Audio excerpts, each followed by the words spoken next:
Paagi sa pagserbisyo namon ni nanay sa simbahan, madamo nga mga tawo ang amon nakilala. Isa na diri si Pastor Joshua nga parte na sang amon pamilya. Mas malipayon ako kung upod ko sila tanan. Aside from praise and worship, naga-Bible sharing man kami sa simbahan. Si Nanay Nina, isa ka inspirasyon kay wala siya untat sa pagserbisyo sa Ginoo kag sa iya isig katawo. Ang Ginoo ang nagapapagsik sa akon. Dugang pa nga ginabaklan ako ni Ana sang MX3 capsule.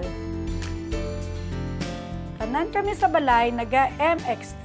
Gani pati si Pastor Joshua naga MX3 naman. Kasaw ko sa MX3 kay low in sodium, cholesterol, and fats free.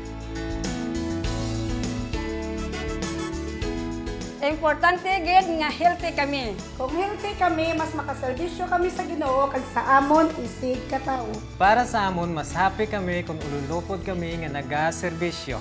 Diri na kami sa tunay, natural, kag original MX3!